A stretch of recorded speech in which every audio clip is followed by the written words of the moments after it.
driving down here, we do a lot of events together now. We could probably do like a podcast on the way down here. We always threaten it, don't we? We always have these conversations where it's like, this is content, we should record this shit. Yeah, I'm sure people want to listen to it as well. Exactly, yeah. And we always talk about VR. I mean, we entertain ourselves at least. Hopefully it entertains others. I remember the first time we met and we were going to London, and I thought we're going to be in the car for 6 hours, what we're going to talk about. But for 6 hours we talked non-stop about VR. Yeah, I couldn't talk when I got home. that first journey to London, we just talked the entire time and I just ruined my voice. It was awesome. Admittedly, some of it was, you know, don't talk about that. But yeah, it's lots of embargoes we could not talk about. So we need a name for this podcast. And any ideas? We're in a car. We're driving to a VR event, something VR related. I'm going to throw a few ideas out there. Last night in bed I thought Out of the Blue VR podcast, because it popped in my head. It's like we're just out of the blue decided to do a podcast on the way to an event. Also, I'm not kidding, I played a game this morning, a flat game, and the game studio was called Out of the Blue. Okay. So is that an omen? And also the fact that we've left the Blue. We have left the Blue. Which is the free VR game that every VR arcade seems to want to put everybody into. We've left the Blue, we're out of the Blue, we're in the real world. So yeah, that's and we're escaping the snow at the moment. We are, yeah. We've been on weather watch for the last sort of 48 hours because it's been fine, and then I woke up to about 6 inches of snow this morning.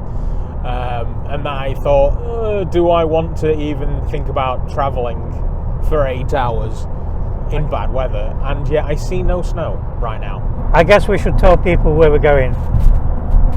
Yeah, so we have been fortunate enough to receive an invite from the folks at Supermassive Games to go down to their studio and try Switchback VR before it's released. And it's about a week away, I think. Is it released next week? Yeah, it's currently the 10th of March. Is it? Wow, it's March already. Yeah, so it's the 10th of March, so it's out in 6 days, if I remember right. So, yeah, not long until release. It's kind of like a press day. They're going to be firing us through a quick demo. I say quick demo, it's 2 levels, about an hour or so of our time, and then also we're going to get a chance to sit down with the game director. And asking some questions, yeah. Yeah, so I've got 1 or 2 questions I'm moderately curious about, and then hopefully once we've tried the demo, I'll have a few more.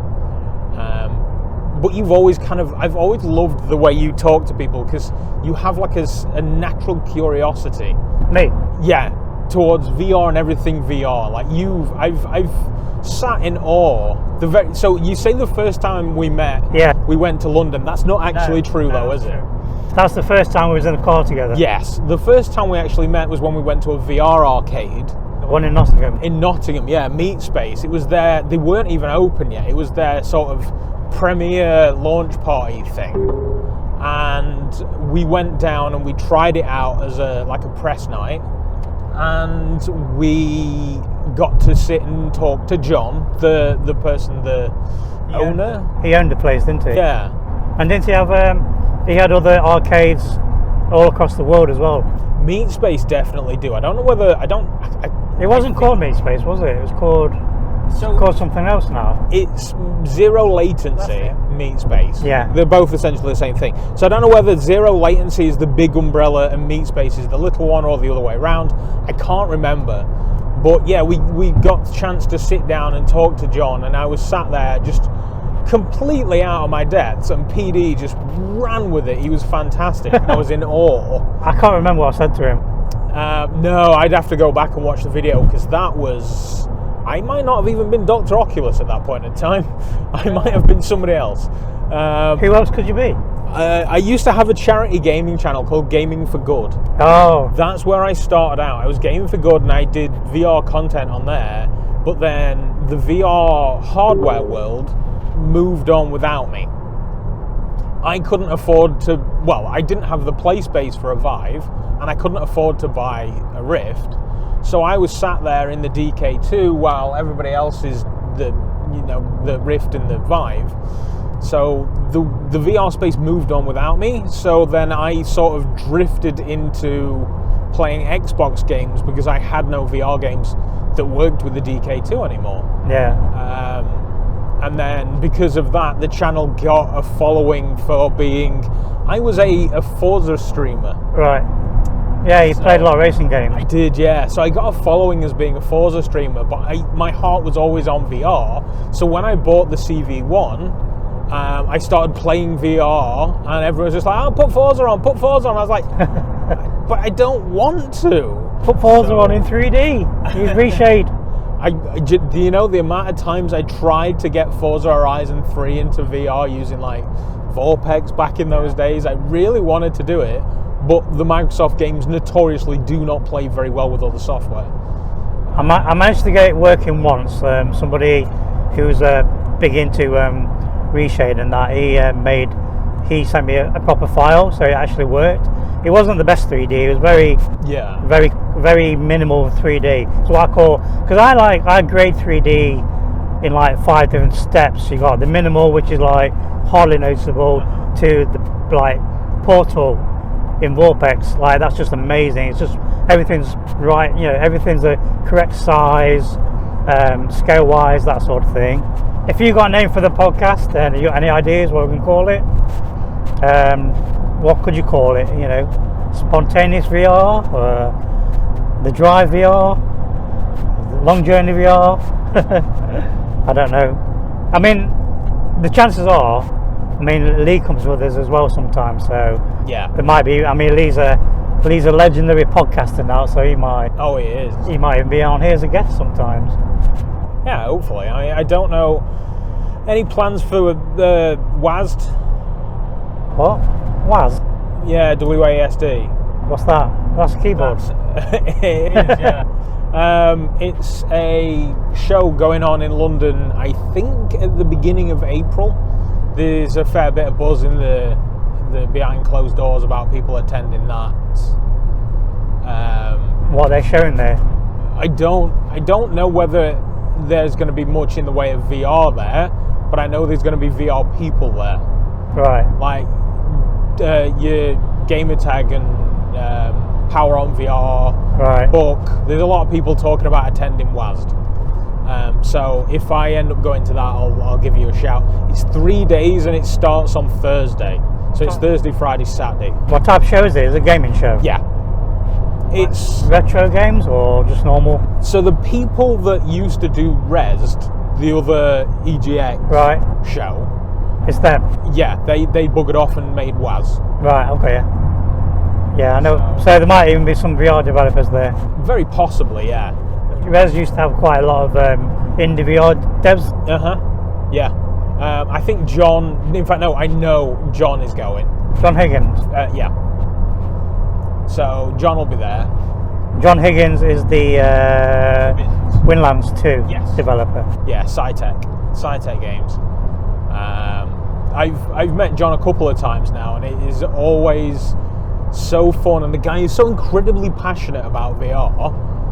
You think me and you can talk for hours? Yeah. John will literally fill. Well, he did used to have his own sort of sit down, talk to people podcast on his own platform. He used to use a thing called Key something or other, Room Key. I can't remember what it was called, but yeah, he used to do a virtual sit down. You could sit there in VR or on your phone, and you could watch these podcasts where he chatted to people in the industry about VR-y stuff. So yeah, John will definitely give you a damn good chat about VR. It's fantastic. We at EGX we were talking about the PSVR 2. Yeah. He was sort of telling us as much as what he could tell us, which was he had one, didn't he? Yeah. Obviously. Which also makes me wonder if we are going to see a Windlands on PSVR 2. Possibly. I've got no insider information, and I've never outright asked him because I don't want to put him in a weird spot. But surely, if Cytec have got PSVR dev kits, they're developing something. Yeah, that's true. I know I did a video with Mike when we did the Windlands 2 video. He never mentioned it, so like you say, it's not rocket science. If somebody's got a PlayStation VR 2 dev kit and they've made some games already, you can guarantee it's either a new IP or they're working on an existing one. Well, I've always been saying and tweeting, like, Disney, if you want a decent Spider-Man game in VR, just contact Cytec, please. Yeah. Because they'll do it. They'll do it perfectly. I wonder if Sony's going to jump on that with the PlayStation VR 2 as well. Let's face it, they've got the Spider-Man IP. They've got Insomniac Games. Yeah. Insomniac Games have made a number of VR games in the past. Stormlands, one of my favourite VR games of all time. Exactly. You've got Rhombus of Ruin, the Psychonauts game. Yeah. So Insomniac Games, no stranger to VR. I'm trying to think if those games have had any swinging mechanics. I know Stormlands had the amazing climbing mechanic. Yeah. And Rhombus of Ruin, that's where you're in the head of your main character goes into dreams. I don't know if there's any swinging in there. I can't remember. I own Rhombus of Ruin like 3 times due to accidents in shops and things.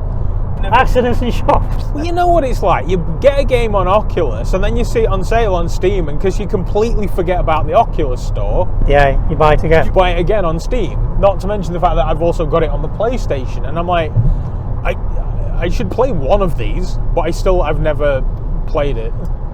So I have a bad habit of doing that with DVDs.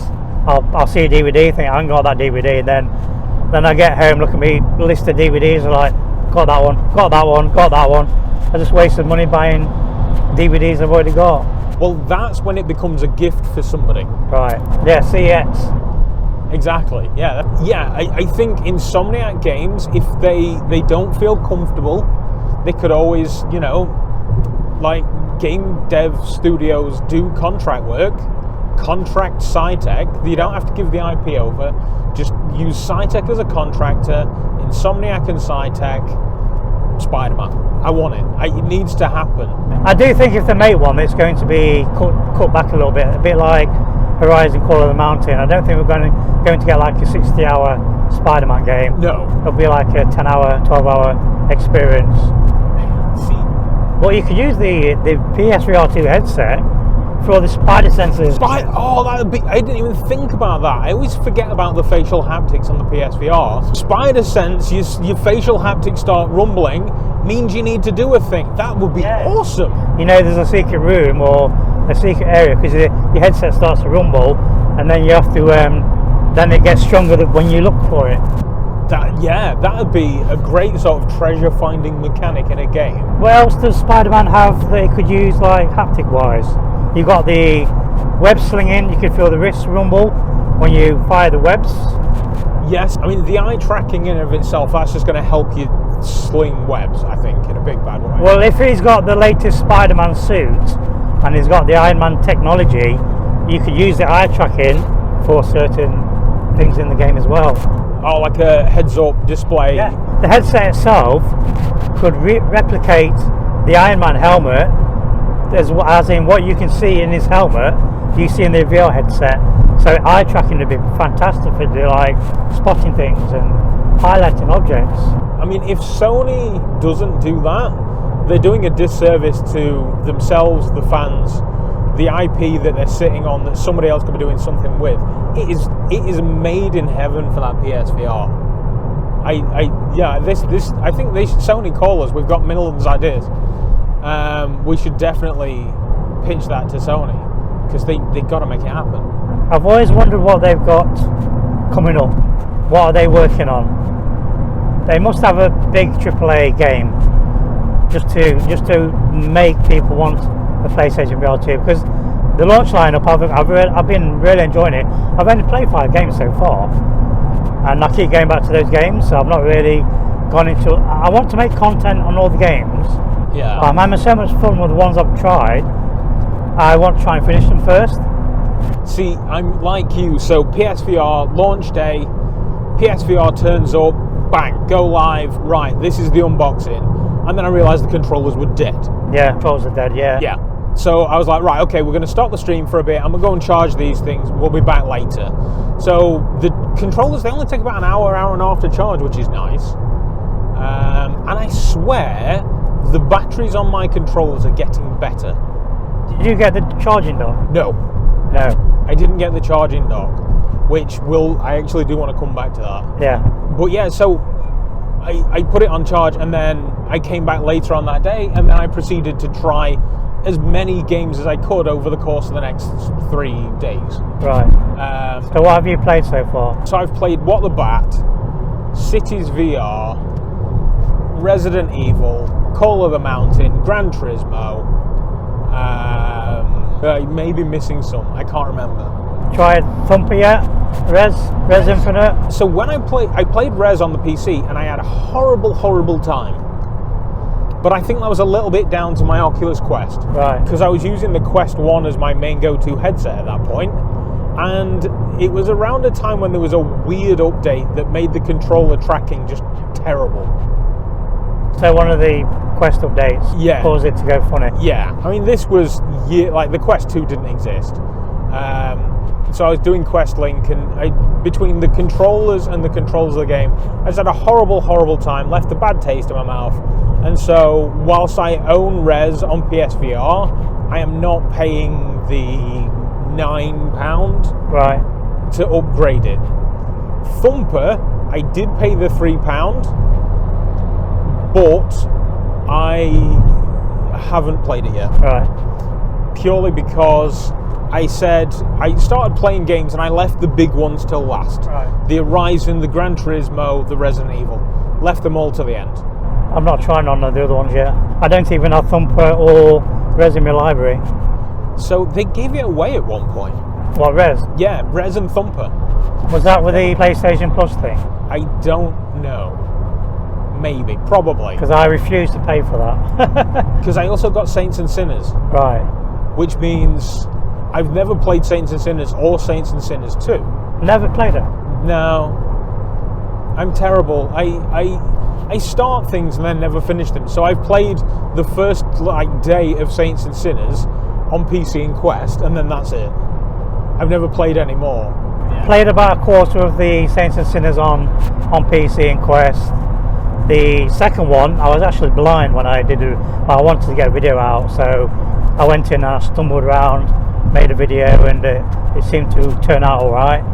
Well, that's one I'm looking forward to on PlayStation VR 2, and I think I'm going to go through Saints and Sinners 1 and 2 entirely on the PlayStation VR 2 because of the haptics. The haptics for me are a deal breaker. See, that's the thing. The PSVR 2 has now changed my whole opinion and plans on certain things. For example, I planned on buying Ghostbusters on the Quest 2. Yeah. But I'm gonna get Ghostbusters on the PlayStation. Like it's just a no-brainer to me now. Have you tried any games on the Quest 2 since? And have you? I don't know about you, but I've noticed a big, because I've been playing mainly PlayStation VR 2. I've gone back onto the Quest, and I've noticed a massive downgrade in the games I've tried. I tried the Tarzan game again because it's supposed to have a update, hasn't it? You can see the update. You can see it's had like better graphics, and they've improved the draw distance. But coming straight from PlayStation VR 2, I noticed it still looked terrible. Having said that, though, Peaky Blinders looked amazing on the Quest 2. So I got to try a demo of that at EGX, and there is also a demo on the Neo 4, the Pico 4. Now the game is out. I've heard less than complimentary things. So you played on PC then? You played the PC version? Of Peaky Blinders? Yeah. No. Right. So at EGX it was Quest 2. So I've not actually seen it. Full release was yesterday, I want to say. So it came out full release yesterday, but yeah, the early reviews are not massively complimentary. They're saying it's a weird setting for the game. It's kind of short for what it is. It's got quite a few bugs in there that kind of shouldn't be. I'm not going to rush out and buy it. No, I enjoyed it. I enjoyed the atmosphere. It's got a bit of a Saints and Sinners vibe. That's what I felt. In the way that you open the menus and you do the quests and the missions. My only problem I had with the game, I played on the Pro though. I was going to say, when you said Quest 2, I'm thinking, surely you mean Quest Pro? Yeah, I played on a Quest Pro. But I mentioned Quest 2 because that's the most popular headset. I had problems grabbing my items off my shoulder. I could not get the diary, the inventory. I was constantly grabbing and picking up my gun, and I could not figure out where the bullets went. I kept dropping them on my body. They kept falling on the floor. I had no idea where they go. I enjoyed the time I had in it. That's interesting to hear. I'm very... Put it this way, night and day over Tarzan. It wasn't a Red Matter moment. It's like Red Matter. The first time you jump into Red Matter on the Quest 2 or the Pro, and you're like, wow, this looks amazing. When you first start the game, it did have that effect where, you know, they've done a really good job with the cityscape, with the draw distance, and the textures look really nice and sharp. They did not look like a typical Quest 2 game, put it that way. Yeah. So my first impressions was good, and I thought, yeah, this, and I said in my video, you know, it's nice when you jump into a game and you know you're going to enjoy it within the first 10 minutes. The demo that I played, you start off in the back of a van. Right, yeah. You travel somewhere, you get let out of the van, you walk down what I'm presuming is a very prominent street in the show. Yeah. You walk into a bar, the person then says, right, you need to prove your loyalty, do or do not kill this person, and then you go outside and you get ambushed. Yeah. It was a very, I mean, obviously it was a well-polished demo, designed to be a demo, and it was really good. Like you, I instantly thought, this kind of feels very sort of Saints and Sinners kind of polished. Yeah. I liked what I played, and I've not seen a single frame of Peaky Blinders. That's the start of the game as well. The demo is the start of the game. I guess there's more. I know it's coming to Steam, and I'm hoping it's coming to PSVR 2 because I want to see the difference. Playing Star Wars, Tales from the Galaxy's Edge on PlayStation VR 2 for me was 9 day difference over the Quest 2 version. See, I played the demo. That's one of the games I played. I also played Puzzling Places. Played the demo for that one as well. And I was like, oh yeah, you know, I can kind of tell what this is, but I know that there's going to be more of a storyline, so I kind of just ignored the Star Wars demo. Right. It's good. I watched Mike did like my top 10 of PSVR games and their comfort ratings, which I think is very, very important because Resident Evil is the biggest violator of comfort. Is that number 8? Resident Evil 8? Oh yeah, Resident Evil Village. Yeah. On PSVR 2, because Sony don't have any kind of curation around, is this going to make me vomit in VR? It's the cutscenes though, isn't it? So the cutscenes very often move your head, and if you're not used to VR, your brain doesn't know how to resolve the fact that your eyes are telling you that you're moving, but your body's telling you you're not. So it makes you want to throw up. I watched I think it's the PlayStation Network YouTube channel. I watched them play Resident Evil 8, and they got quite a big play space. And there's a scene at the beginning with the baby. He had the baby in his arms, and he actually walked back. And the further they walked back, the further the baby went out of his hands. He actually put the baby into the fire, and they were laughing their heads off. So, have you ever tried the Prey Dog mod? Yes, I believe I did. Is that the one that's got limited hand tracking? Yes, it does have hand tracking. You do have hands in it. Yes, because I can remember turning the baby upside down. Yeah. And waving it about. I was saving Resident Evil 8 until last. When I said I saved the big 3 till last, Resident Evil is the very last one because once I started it, I'm just going to stream that until I'm finished. And I am, still. So, yeah, I saved Resident Evil 8 until the end. And when I got into the game, there's a few things about it that really, really annoyed me and let me down. I get the whole, you know, moving people around and stuff. I know that has to happen. But there's one thing that when every now and again you'll be walking up to a door and the door will have a cutscene on the other side. So then as you walk up to that door, rather than just seamlessly going from driving by Braille, rather than just seamlessly going from walking up to the door to being in the door and being in the cutscene, you walk up to the door, it fades to black for a second, and then it jumps you forward about 3 feet, and that's so immersion breaking. Yeah. It just drives me insane. So after playing the PSVR 2 version, I then went and installed the Prey Dog mod to see if the Prey Dog mod kind of did the same thing, and it doesn't. So then I actually considered abandoning the PlayStation 2 version, the PSVR 2 version, to then switch to Prey Dog and finish the game on Prey Dog. Right. But there are certain elements of the controls, They're a bit janky, aren't they? on the Prey Dog mod that it's not designed for a VR controller, so they have to get a little bit creative with the controls. I get that. I do not blame. The mod is astounding. And if you don't have access to the PSVR 2, but you do have access to PC VR, do yourself a service and download Resident Evil 8 and the Prey Dog mod, because it's fantastic. It really is. And you can up the graphics a bit more. You can, yeah, you can, and you can also, because I'm pretty sure the PSVR 2 version disables any potential ray tracing. You could use the ray tracing and things in the PC VR mod if you were that insane. Yeah. So yeah, definitely do play Resident Evil 8 with the Prey Dog mod. It is really, really good. I'm just gonna do the PSVR 2 version because the PSVR 2's kind of hot right now. It just works out of the box as well. Yeah. Not to mention, you do also have the coat inventory. Yeah, that's amazing. That's quite nice and useful. I played with that for a few minutes. I like just kept opening the coat up, Yeah. get the torch, and then you can flick it around as well, which I thought was a cool touch.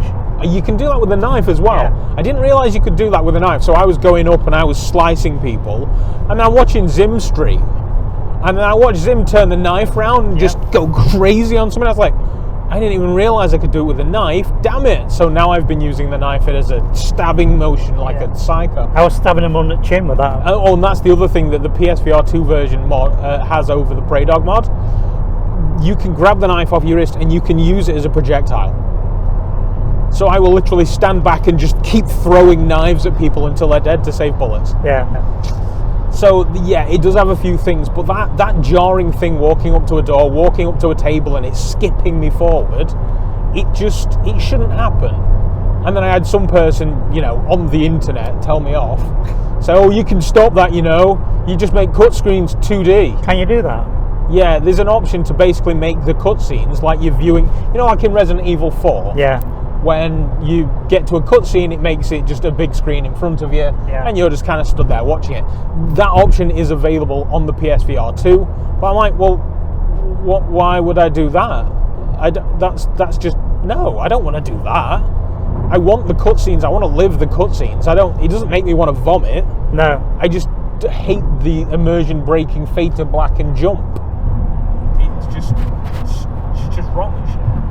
I keep seeing people first time PlayStation VR 2 and they just jump into Gran Turismo 7 and they're just making a meal. Yeah. You can't stress enough to people, if you've never done VR before, you need to take it steady. Yeah. You need to play something like Demeo or Moss but 1 and 2. Yeah. Just to get used to so that your brain gets used to the sensation of being in this other world. Exactly. Somebody says to me, I'm put up PlayStation VR 2 just to play Gran Turismo 7. No, don't jump into there. Give it a week or so, play some static games, and then try it, because you're just going to make yourself ill. Yeah, jump into the VR showroom. That's another good thing. Because you still get to sort of look around the cars and stuff, just while you're getting used to the whole thing. It can be a very long process. It can be a short process. I know people that have been playing VR for years. I would call them veterans. Yeah. And they still get motion sick. Yeah. But it still happens, and it's fine that it does. It isn't a sign of weakness. It's your body not knowing how to process the information and that. Your eyes are telling your body it's doing one thing, your body's telling your brain it's not. And so it then decides to vomit, and that's fine. I think I've only felt motion sickness once in 4 or 5 years, and I can't remember what game it was. I've done it twice. I wasn't physically sick though, I just felt it. No. Took the headset off and had a cup of tea, had a break, lied down for a few hours, and I was fine.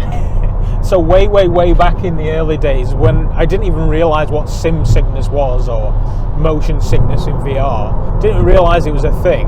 So I'm in the Decay 2 and I'm playing a game that's just like an open world RPG, and I'm just running around in this game and I'm attacking things, and I'm like, oh, this game's making me want to vomit, and I don't know why. It was weird. I didn't know why it was doing it. And then the other occasion, once again, DK2, early days, didn't realise what it was, and there was a Tron bike game. Oh. So as you can imagine, Tron bikes VR, yeah, that's a recipe for vomit. Yeah. So that was the other time. But since then, I've gotten used to VR, and I can still have, so I've been having mild technical issues with the Index recently as well. Right. Which also helps me want to play the PSVR 2. And I've just not bothered putting the time into fixing it because I've got the PSVR 2. So yeah, I've been having mild issues, and because of those mild issues, it's made me a little bit sicky. But I know the signs and instantly know what to do. Have you worked out what makes people sick, as in some of the experiences? Because a friend of mine, he tried aircar, and he was in it for half an hour, just like flying through the city. That's like the Blade Runner type simulator. He was flying through the city in this police car. He's like going down, going up, going as high as he could. As soon as he started to turn his ship like at a 90-degree angle, that made him feel sick. So that turning motion of going from being flat to being at a 90% angle, his brain could not compute that he was actually starting to tip upside down. He felt really sick, and he had to come out of the headset. Basically because of gravity. Yes. Gravity is the reason. Because your body can't feel the gravity in the Your headset. eyes tell your brain that your weight should now be on the side. Yeah. And because it's not, your brain's like, I'm confused. I don't know what's going on. And so this guy must be on drugs, let's make him sick. It kind of, it makes you want to vomit. No, have you heard why those sort of things make the body sick? Apparently it's because back in the primitive days when you was a caveman, if you had any funny plants that made you feel a bit dizzy, made you drunk, then your body used to try and get rid of the sensation by making you sick, because you've ate something you shouldn't have ate. Right. Stems back in the DNA from when you was a caveman. Your brain's thinking something's wrong. He's either eating something bad or he's taking something bad. Let's get rid of it out of the body, and that's why you throw up. Which is why apparently your taste buds change as well. I've never noticed that. Yeah, you know how they say your taste buds change? So things are, like when you're a kid you don't like celery, but when you get older you kind of do. Yeah. Apparently that's also down to the whole caveman thing. Right. As a child, you put something in your mouth, that doesn't taste right, I shouldn't eat that. It's to protect you from basically eating like poisonous berries and stuff. Yeah. And then as you get older, you realise what is and isn't poisonous, so then your taste is able to handle different things. Yeah. That's essentially the logic behind that, apparently, as well. We're wonderful creatures as human beings. Still primitive. Oh, very. VR showed me how primitive we are still.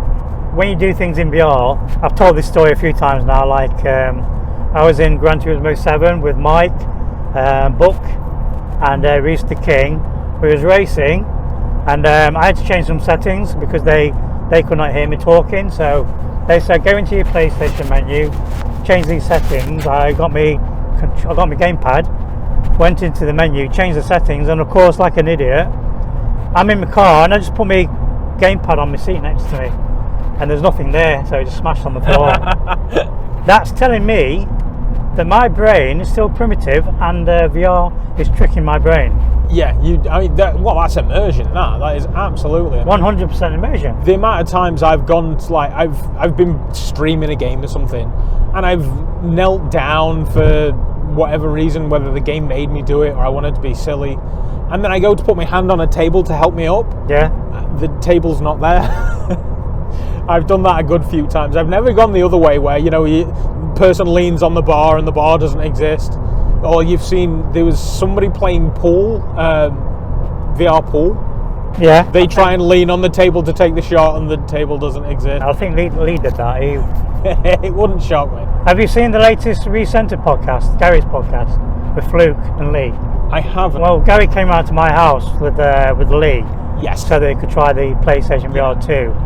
And while Lee was in the PlayStation VR 2, Gary's never tried the Pro. So I let Gary try the Quest Pro whilst Lee was playing Horizon Call of the Mountain. Gary put Demeo on, and I was telling him how he could move the table around, like it's like an AR experience. Yes. So you can actually see the real world behind the game. And Gary tried to put the table on the floor, and he could see the PlayStation VR 2, and he says, "Lee, I'm sorry, I just put the table on the cable, mate," not realising what he just said and done, and that it wasn't real. If they bring that update to the Pico, I'm in. I'll buy it again. Is this the pass-through update? Yeah. So you can use the pass-through on the Quest and the Quest Pro. The pass-through on the Quest, we all know, it's like watching an old 1960s telly. It's not great. The Quest Pro, obviously, I imagine it's amazing. You can see like a halo effect around your hands and that, where the colour doesn't quite match. So it's like it's like black and white on the tips of your fingers, because it's using a different camera to put the colour on top. Yeah. So it's not trying to overlap your fingers, I think. But it gives this weird halo effect. The videos I've seen of the Quest versus the Pico looks better, but I've also made one of those videos on the Pico, and what I see on the screen for the Pico versus what I see in the headset is not the same. It looks better on video than it does in the headset. So I don't truly know if the Pico's pass-through is better than the Quest Pro. I think Lee tried it, because I know I was like legally blind at the time, so I couldn't really. Yeah. I invited Lee round to test the Pro and the Pico for me, and I think he said the pass-through is better on the Pico. Okay, well that's good to know, I guess. I guess the power behind the Pico doesn't equal the Quest Pro. So maybe that's why Resolution aren't bringing that feature to the Pico. Or maybe there's some, financial reason. I don't know the politics behind it. But I would buy Demeo for no, I did only buy that one time. I would buy Demeo a second time on Pico if I had colour pass-through. I'm waiting for the Beat Saber one. It's supposed to be patching Beat Saber with pass-through on the Pro. That's interesting. That'd be amazing. I'm kind of over Beat Saber now. Like, don't get me wrong, I've got nothing against people that play Beat Saber. I get it, it's a great game, and I felt great playing it. It was awesome, but I'm over Beat Saber. The new notes they released, I don't know, it's probably a year ago at this point, ruined it for me. I don't like how you force them to do the up and down in time to that line. It's one of the things I'm not a massive fan about for synth riders and things like that. You have to follow the wave. I'm like, I don't want to do that. I just want to slice things like a Jedi. See, I think I prefer synth riders now. I like that mechanic. I'm just not bothered. I have no rhythm, so naturally rhythm games are just not my forte, I think. No. Speaking of your eyes, how are you doing now? Like, what's your couple of operations deep? 3 operations deep in the last 2 months. Well, actually, no. It was I had my first operation 7 months ago. That was for a retinal tear. As a result of that operation, it caused instant cataracts in my right eye, and I did not realise I'd got a cataract forming in my left eye from an operation 12 years ago due to a kickboxing accident, and that's been a cataract growing over 12 years. So I did not realise how dominant my right eye was until I could not see out of it. Yeah. And then all of a sudden, one day I could see fine, and then the next day I had an operation and I could only see about a foot in front of me, and then it was like very depressing. 6 months wait. 7 months ago I had the retinal operation on my right eye. December 2022 I had my cataracts removed in my right eye. Yeah. And then 4 weeks ago I had the cataracts removed in my left eye. I had my checkup last week. My vision is better than I expected. I can actually see further than I've been able to see all my life. I was going to say, are you back better than you were before? I can see things in the distance I could never see before. Yeah. I can see craters on the moon. I can see the hairs on a gnat's balls from 200 meters away. But I have to wear glasses for reading and computer because I've had like mechanical lenses in that are designed for long distance. So that car in front, see his number plate's really sharp, but like if I look at your sat nav on your dashboard now, that's quite blurry. Right. Because I need glasses to see that far. So that's really clear, that lorry. The closer to my eyes, the blurrier it gets. Right. How does that work in VR then? Because whilst you're viewing something that's right next to your eyes, the 3D depth should technically mean that it's not right in front of your eyes, does it? I looked into that, and VR lenses are built like real life. So basically what I can see now, long distance, is the same in the VR headset. If I put my glasses on, in the headset now, everything's blurry. Yeah. Because it's been designed for long distance, so I don't have to wear glasses in VR no more. And for me, it's a bonus. Yeah. Because the first VR headset I tried is the PlayStation VR 2, and now I can get the lenses really close. I've got extra FOV. So I know the PlayStation VR 2 is what, 130 FOV? I thought it was 110. Yeah, 110, that's right. And the Quest 2 is 90, is it? Or is it 100? 100. Because I vaguely remember the PSVR 2 is technically 10 degrees less than the Index. I'm sure the Index is 120. 10 degrees more than the Quest 2 and the Pro. Yeah. Well, for me, I can't see the edges now. I can really bring the faceplate in. And I think my eyeballs are a few millimeters away from the screen now, but it's amazing. See, that's interesting because for me, I got the PSVR 2, and like you, one of the first things I wanted to do is just dial the lenses as close to my eyeballs as I could get them. Yeah. But I found that made it worse. Yeah? Yeah, because I think one of the first things I said is, I'm really shocked at how small the FOV is, because I thought it was 10 degrees less than the Index. And then I found as I wound it out, right, it actually got bigger. Also, I find when I have it too close, you can see like a blurry blue outline around the edge. Right. So if you see that blurry blue outline, say that fast when you're drunk. The blurry blue outline. If you see that, I'm blue. Da ba dee da ba da. Oh, we'll be heading back to the 90s dance music, and We Buy Any Car. I've already ruined that one for me. Yeah, so that if you see that blurry outline on the edge of your PSVR 2, against all better judgment, wind the lenses out. And as I was winding the lenses out, I noticed my FOV increased as well. Never noticed that. You obviously didn't get as mental as what I did. No. I also don't think it's going to help with eye tracking either. Probably not. If you've got it that close to your eyeball. Where's it touching? The eyeball's touching. That might be a bit too close. Yeah. No, I was definitely it was pinching my nose. The lenses were pinching my nose, and my eyelashes were definitely catching that. I can feel the plastic is not something you say when you've got the PlayStation VR 2 in. On the subject of the lenses then, have you seen any MURA? I don't know what people are on about. My PSVR 2 has been perfect. I feel kind of guilty. I've heard every PSVR 2 is different, so some people might have it really bad and some people might not. I'm like you.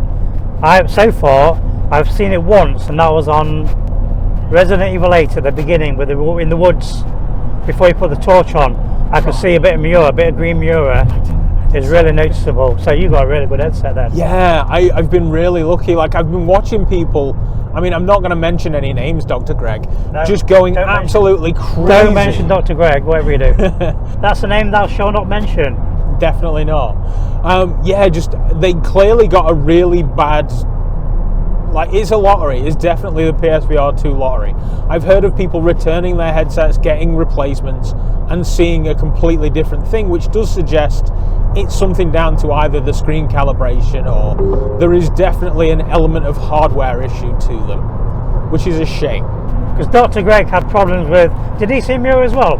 I know he had problems with his controllers. I vaguely Or did remember. did he see MURA as well? Yeah, because they were basically saying how everything looked really fuzzy and washed out and kind of bad, which is apparently one of the side effects of MURA and the poor calibration of the screen.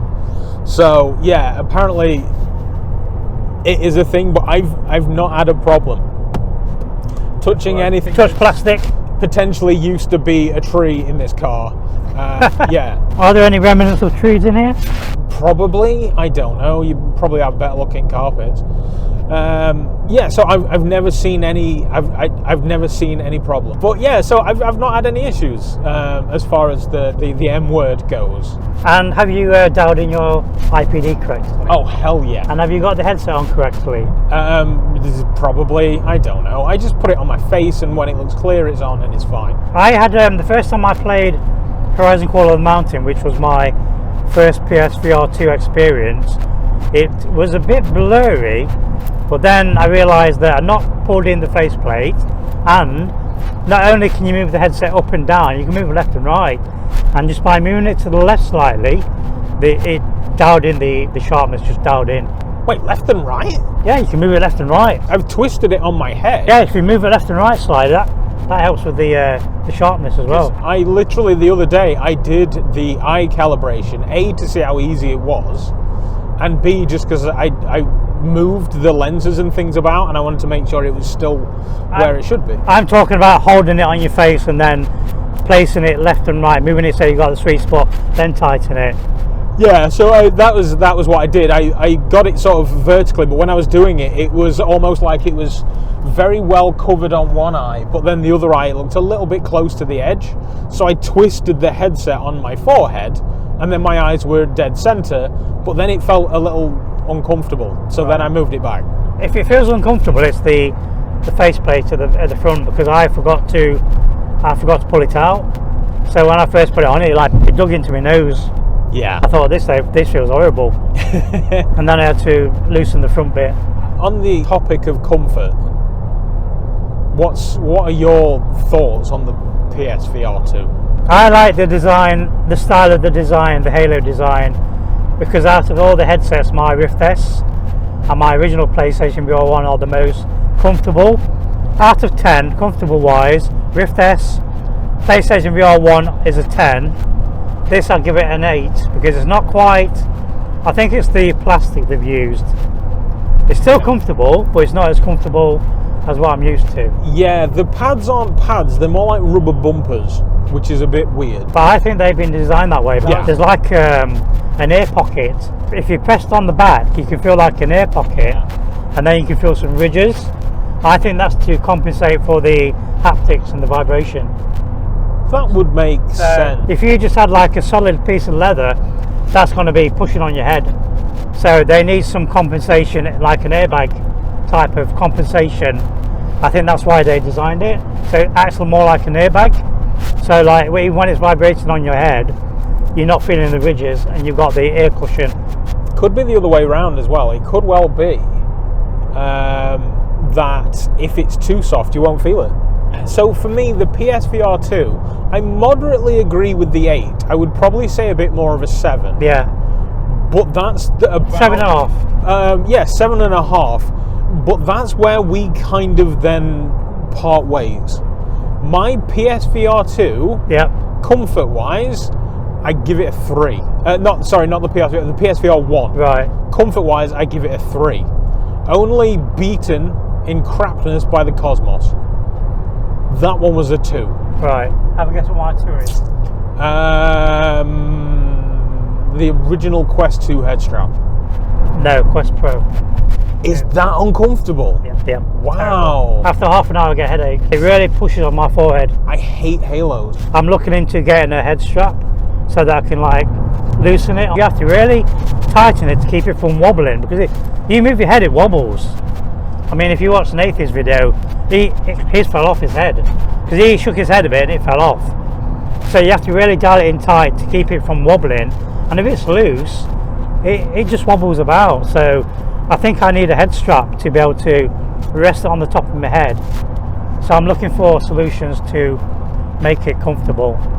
See, I know Kiwi do like over the top of the head straps to go with additional Quest head straps. Yeah. But maybe that would work.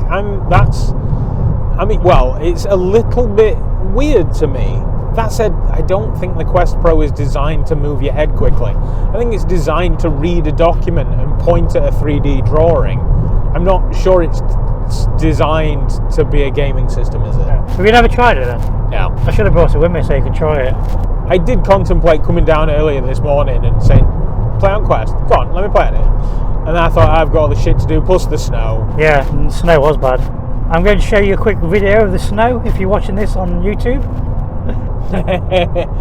I can show you me clearing my driveway if you don't mind seeing my butt crack. There's too much info. Comfort wise, the PSVR 1, it had that leather sort of cushion, and it used to go all the way around, and it used to push these two little bits of cushion right into my temples. I never had that. It used to give me a headache after about 20 minutes. If you ever see me, I live stream Resident Evil 7 in its entirety, not in one sitting, but if you ever watch that, I am super uncomfortable the entire time, and every time I finish it with a headache. So that has to do with the shape of your heads then? Yes, absolutely. I've got a really weird, massive shaped head for no reason other than to contain my monumental ego. Would you struggle in that even more with glasses on? Probably. I don't know. If you had to wear glasses? Yeah, it's fortunately, once again, anything that used to be a tree, touching things. It's my eyesight, although genetically I'm apparently doomed, my eyesight is pretty damn good. So hopefully VR gets to the point where it can manipulate itself to be bifocal by the time I need them, sort of thing. I'm trying to think back to when you said you dialed in the PlayStation VR 2 really close and it got blurry. Could that be because the IPD was slightly out and you missed a bit of the sweet spot? It's literally, if you get too close to those lenses, you can kind of see the edges of the lenses moving, like distorting the pixels weird. Right. The center of the screen was fine, tiny, fine, but then, do you know, like if you get water on your phone screen and it like looks like the whole thing's a different color? I've seen a video on that. I've seen somebody put a video where the edge of the lenses cause like this mirror effect. Exactly, that's what I was getting. So then I had to wind it out a bit. And it went away? Yeah. That must be a defect in the lens. Yeah, definitely the lens design.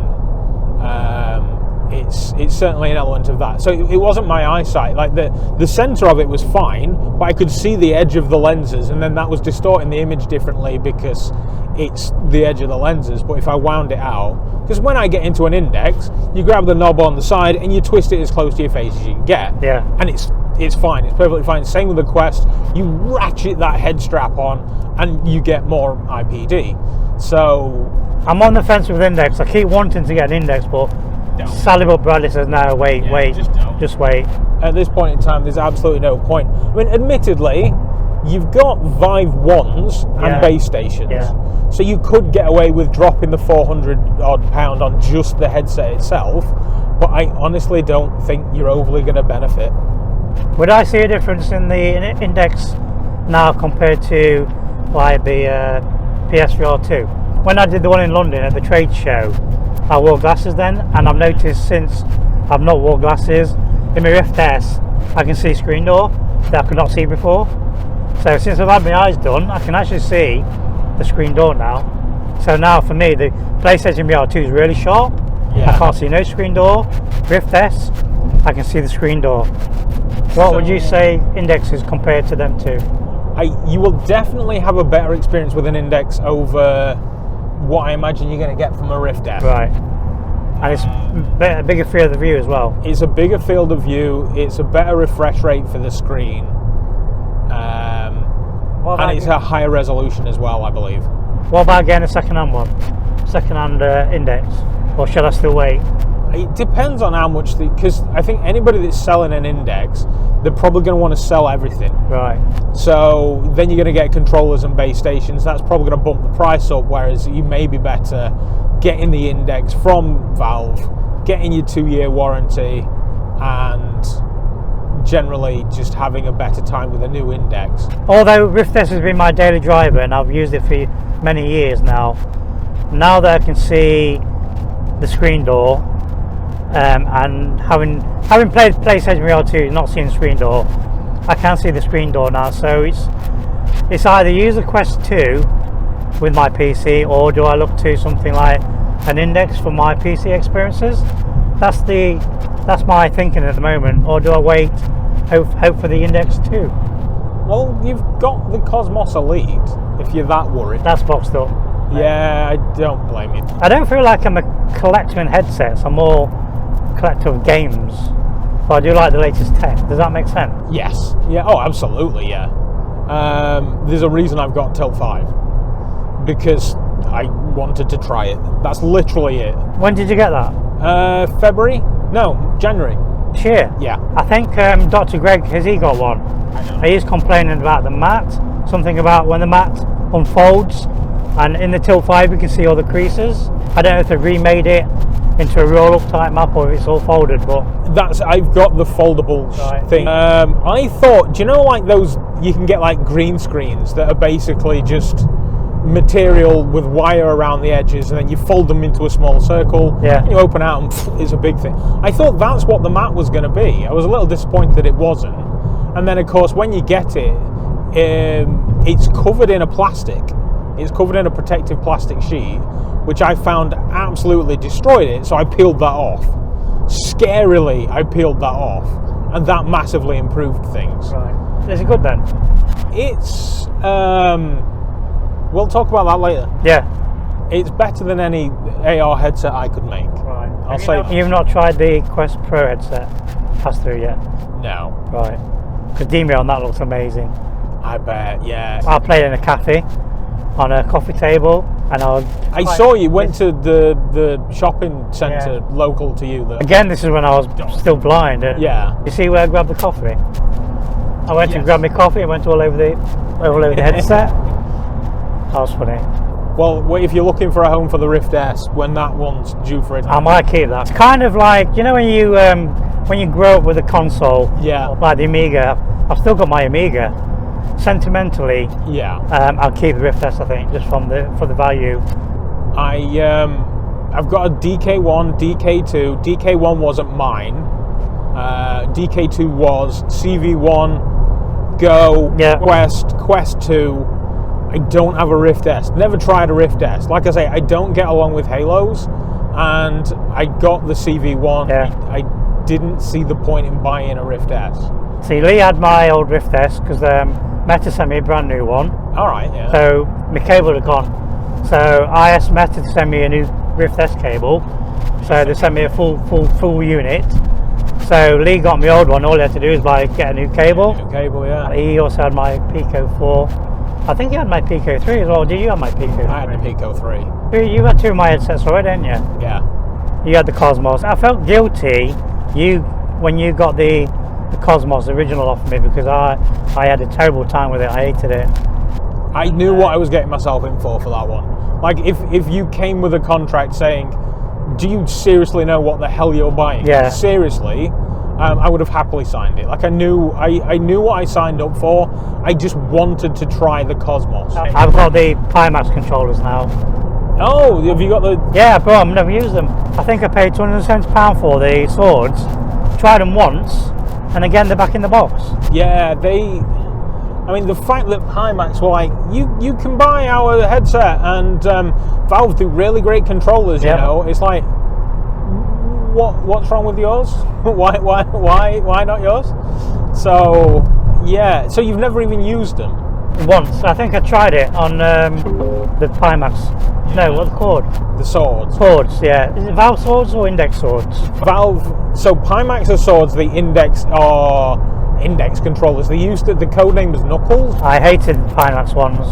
Yeah, I had problems with the Pimax ones because I nearly broke my thumb on them because the buttons are so far apart. Yeah. I pulled my thumb trying to reach over to the other buttons, so they went straight in bin. The swords are a lot better because the buttons are a lot closer, but I could not get on with the Pimax ones. Yeah, the Index controllers, they are They're good. They're really, really good. The finger tracking is pretty much a gimmick. Like, once you've jumped into a game and gone to your mate and gone, hey, like, you kind of just don't care about the finger tracking. No. And then there are other occasions when I'll be climbing a wall or something, and I have naturally clammy hands. Yeah. And it won't let go.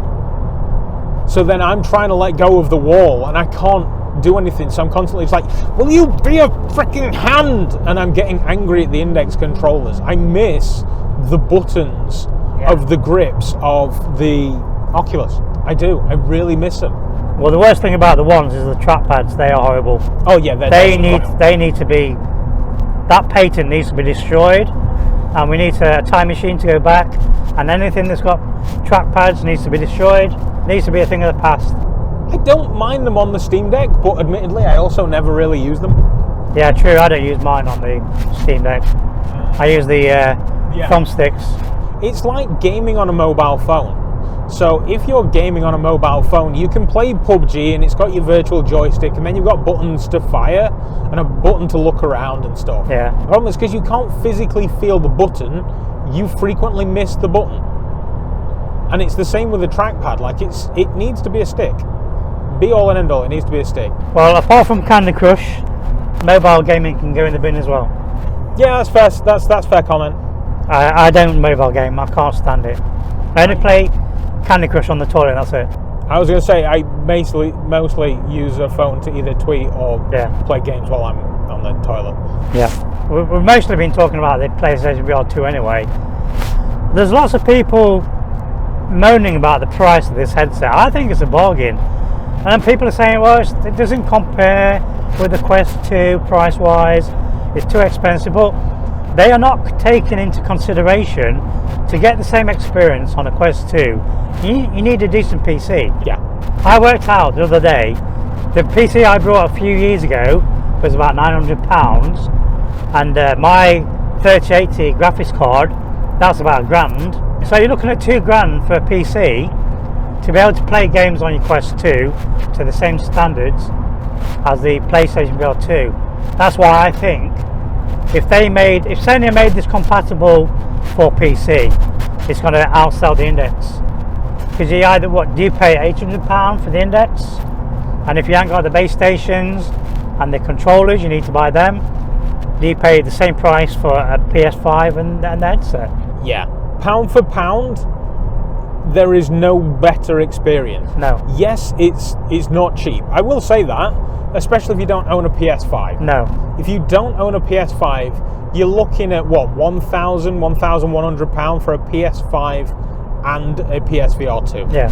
It's not cheap. But for £1,100, you will not get a better PC VR experience. No. The cheapest PC VR headset you can buy, aside from like used, Oculus in Quests and things like that, if you're going to go out and buy a brand spanking new PC VR headset, that's technically the Pico Neo 4. Yeah. That's $397 for one of those. So you're getting a Pico Neo 4. That's £400 of your budget gone. That leaves £600-700 for a PC. Yep. That PC is not going to be powerful enough to give you a better experience than what you're going to get on a PS5. No, you're looking at like a 1060 card for that. And when I play games on my 1060 in VR, I had to have all the games on the low settings, and it just about made the 90 frames per second that you need for VR. There's lots of people complaining about the price, but then they don't take into account playing like PC VR, it's not cheap. So if you don't mind standalone VR on the Quest 2, I mean, Red Matter's going to blow you away, but games like Tarzan, they're a bit cartoony. Yeah, you can definitely tell, and there are even PSVR 2 games that are available on the Quest, and they are not the same. No. Cities VR is not the same. It is way better on the PSVR 2. And for the price, you have to take into consideration the technology in the PlayStation VR 2. You've got the eye tracking, you've got the frame rate and rendering. Meta Quest Pro had to take all that out because it's too expensive, and their headset still sells for £1,500. Recent price reduction now actually 1,000. Yeah, I correct myself. Which is £1,000 now for the Quest Pro. Interesting, to say the least. I don't think it sells. I don't think it's selling well. I've always said this, content is king. It's games that's got people hooked onto the headset. Yeah. And people want more games. For me, PlayStation VR 2 has been one of the most exciting times because we are getting the games again. Yes. We're getting the AAA games that we've all been crying out for on PC. Now, if you remember last year on the PC VR was all about the modding because there were no games, so people had to use flat games and VR mods to get the experiences we want.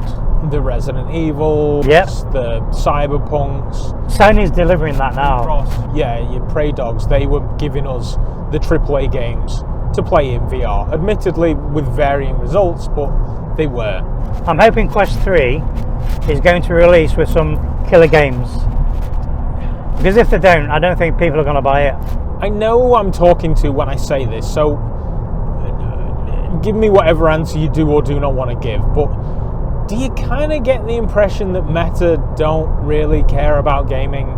It's coming across that way with all the recent tweets and the blog posts and everything, yeah. They've lost Carmack. Carmack's gone, another guy just left, head of the VR design thing. He made some games into it or something. Can't remember his name now. So I kind of get the impression that Meta are trying to create the Oasis. They don't really have any interest in gaming, which is, let's face it, as far as I'm concerned, the thing that's probably fueling VR right now.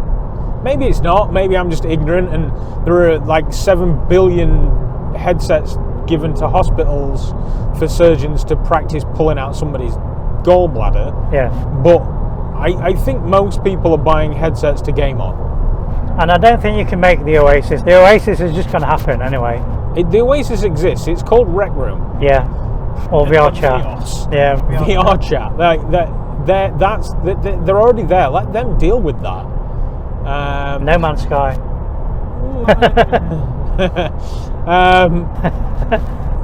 Yeah. So I don't know. I don't know whether Meta are going to care about content in that way. I think we'll find out with the release of Quest 3.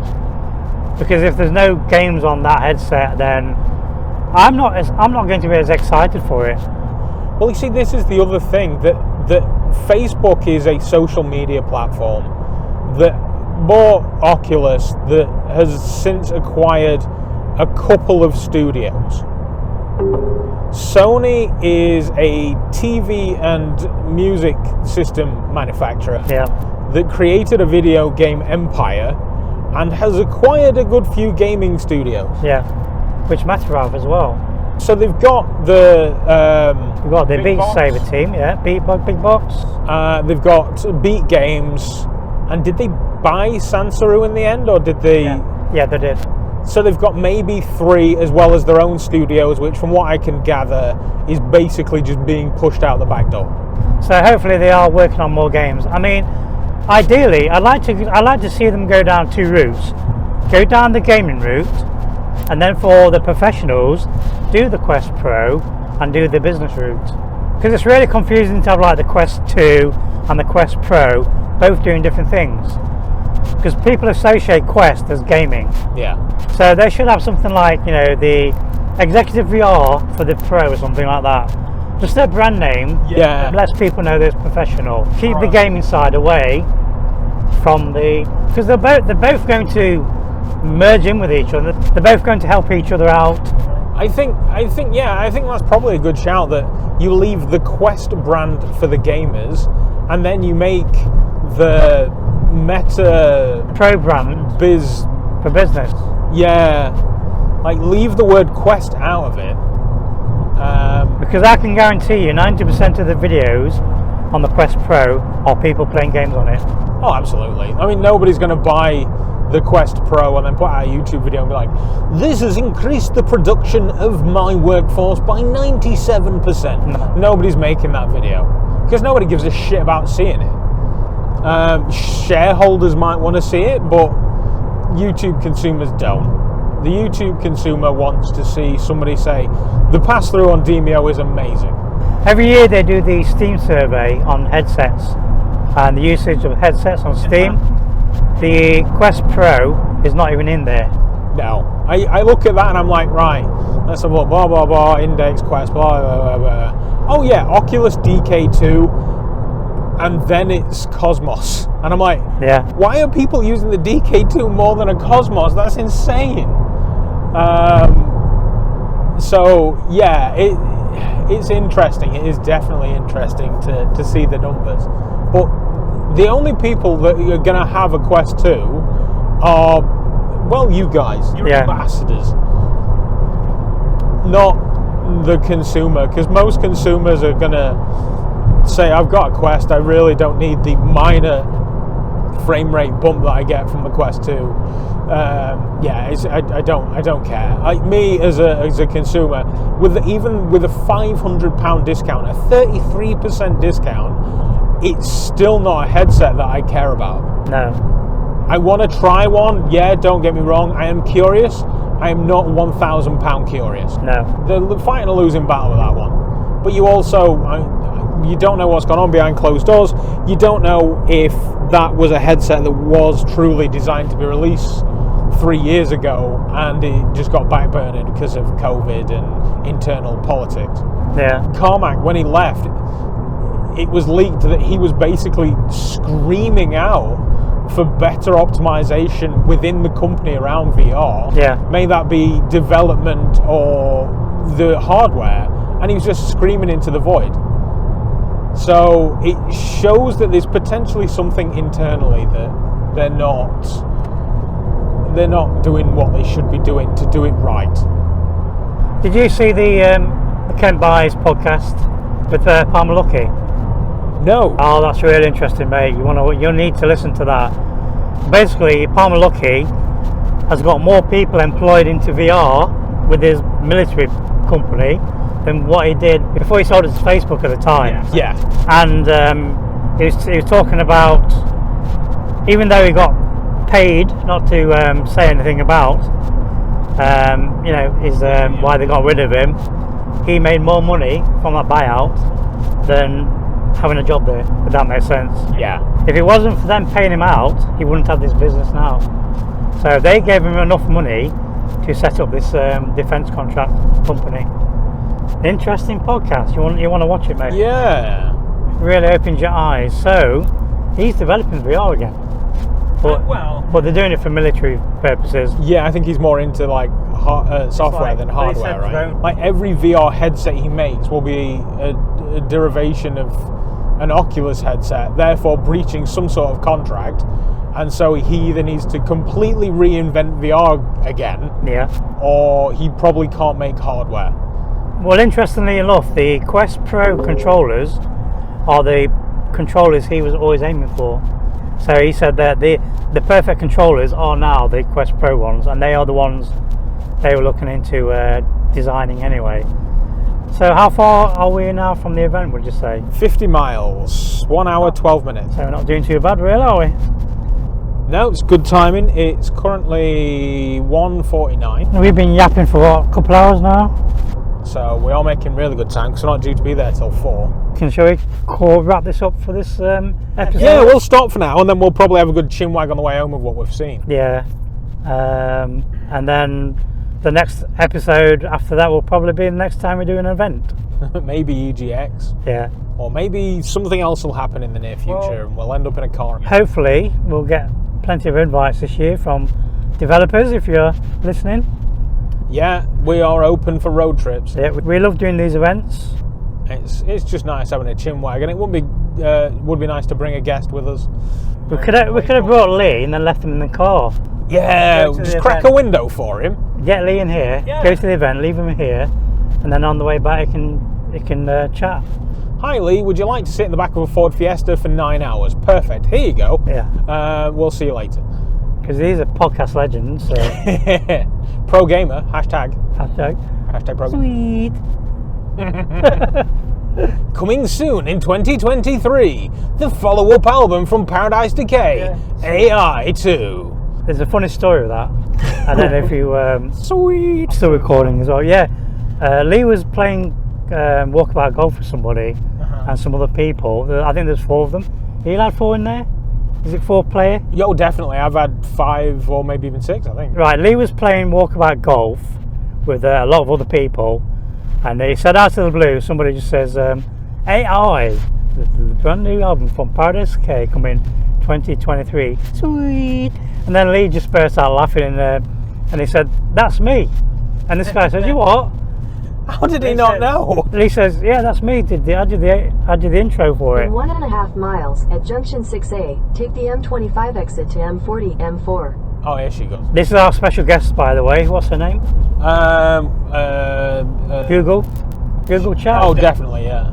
I was more surprised how catchy that has become.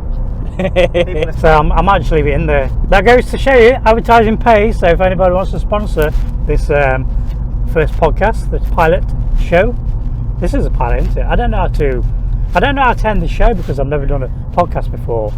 And to be honest, the only reason why we're doing this is because I don't have time in the normal day. I won't have time normally to do this. Yeah, I'm same. Like, basically Monday night is my night. Tuesday, Wednesday I stream. Thursday I'm with the wife.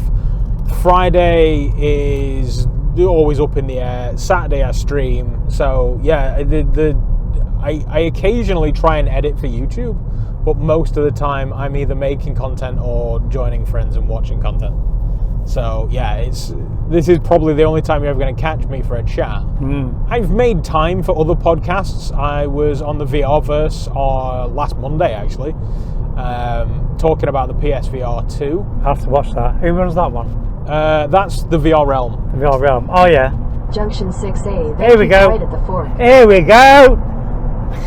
Butting in again like she always does.